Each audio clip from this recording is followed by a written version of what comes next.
Bonjour à tous. Dans le cadre donc des halachot de Pessah, dans le cas où la veille de Pessah tombe Shabbat. Donc, cours numéro 2. Erev Pessah Shchal Shabbat, la veille de Pessah qui tombe Shabbat. Mais Ikar Adin En Tzrechim Abechurim et Anot Klal. Il n'est pas, d'après la halacha, nécessaire que les Bechorim, les premiers-nés qui ont l'habitude de jeûner la veille de Pessah, jeûnent, puisqu'on est Shabbat. Mais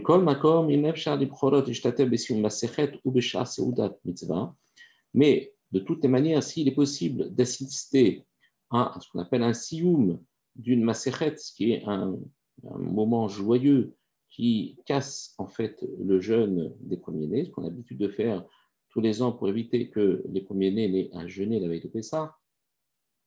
Bien, si en plus ils assistent à un sioum de Masechet ou Besha Seudot Mitzvah ou d'autres Seudat Mitzvah, Kigon Brit Mila ou une Brit Mila ou Pidyon Aben ou alors le rachat d'un premier-né, ou Seudat Khatan Vekala ou la Seuda d'un Khatan et d'une Kala, Tov la Sotken, alors il sera préférable de faire comme ça.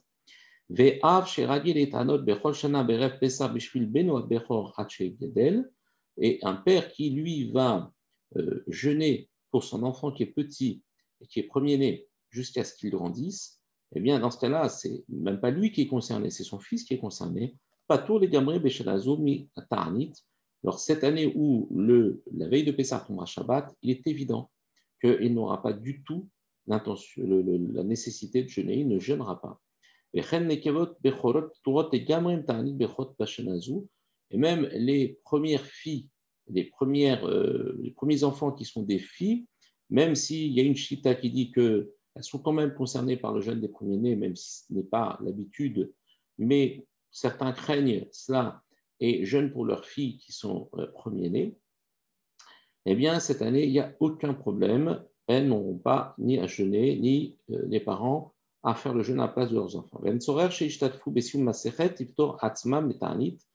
donc, celui qui jeûne pour son enfant n'aura même pas besoin de s'associer à un sioum, c'est-à-dire à la clôture d'une étude de Mara, pour pouvoir annuler son jeûne. Ça, c'est pour la première halakha. Deuxième halakha,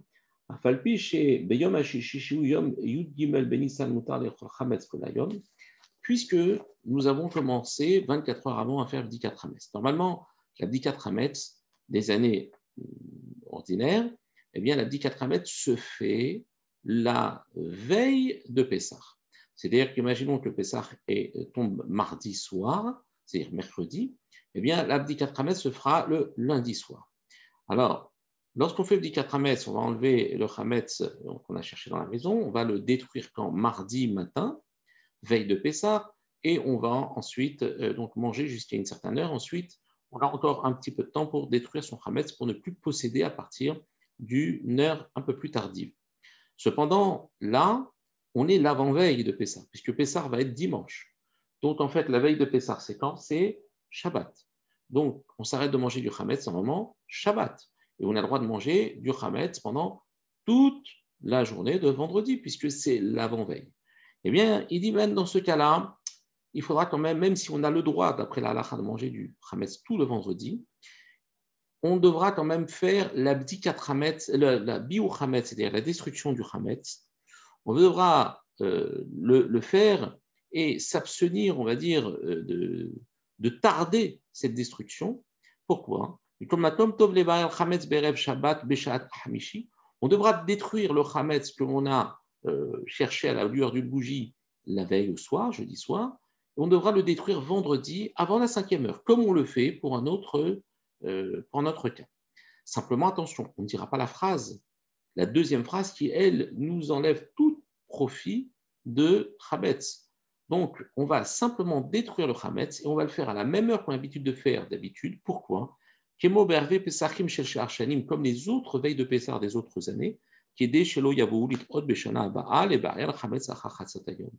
parce qu'il va se souvenir que si jamais il le détruit plus tard que la 5e heure, comme il le fait d'habitude, l'année d'après, il va dire « Ah, j'ai le temps ».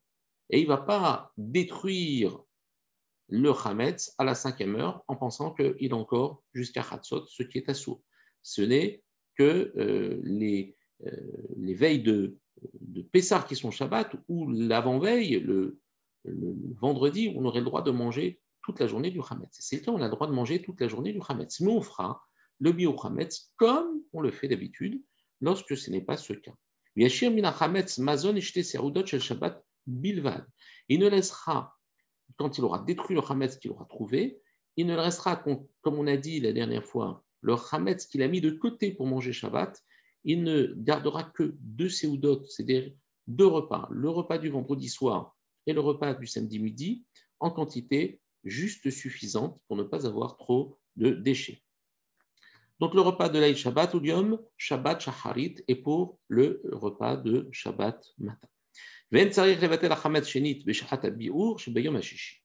Et il n'est pas nécessaire de détruire le Hametz une nouvelle fois samedi matin, même si des fois on peut être amené à détruire. S'il reste un peu du repas, il reste des morceaux de Hametz, on va devoir détruire. On expliquera comment on le fera le jour de Shabbat s'il nous reste du Hametz. Mais a priori, le biour que l'on a fait, la destruction qu'on a fait le vendredi, peut être suffisante pour faire ce qu'on appelle la destruction du Hametz.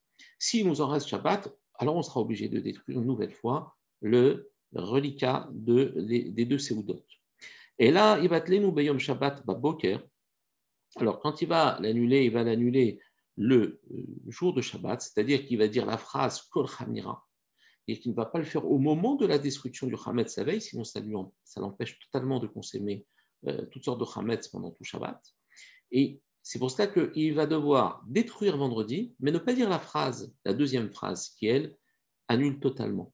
Il attendra le Shabbat pour dire cette phrase, les Fizman et Souro, avant le Zman, le temps de son interdiction. On ne fera pas cuire pour Shabbat du Hametz qui colle aux parois. Pourquoi ? Parce que si jamais ça colle aux parois, qui est Gondaïsa chez le Kemar, qui est basé comme une sorte de bouille à base de farine, qui est des chélo itztarchou la dire hakelim beshabbat le asoda. Parce que il ne faut pas en arriver à laver les ustensiles pendant Shabbat pour enlever le Hametz. Pourquoi ? Parce que ces ustensiles, je ne vais plus m'en servir. Je ne les utilise uniquement pour ce repas, mais pour le reste de Shabbat. Je ne vais pas utiliser ces ustensiles. Et donc, je vais faire un acte de laver un ustensile, mais pour rien, puisqu'il ne sera pas utile au jour du Shabbat. C'est comme si je faisais un travail Shabbat pour quelque chose qui n'est pas et qui ne sera plus utilisé le jour du Shabbat. C'est pour cela que on verra Be'ezrat Hashem She'arei Adachazo Eno et Tzorech Shabbat, parce que ce lavage le nettoyage n'est pas pour le besoin de Shabbat. C'est pour ça qu'on verra qu'on essaye de manger des choses qui engendrent le moins de miettes, que l'on puisse détruire le Hametz facilement qui nous reste, et que la vaisselle puisse être, jetée telle qu'elle est. Alors on fera attention, parce qu'on ne pourra pas sortir le sac poubelle de la maison, parce que c'est Otsa, on se portera. Donc tout ça, on va l'expliquer en détail, merci Hachem, dans les cours suivants. Be'ezrat Hashem, à très bientôt. Kol Tov.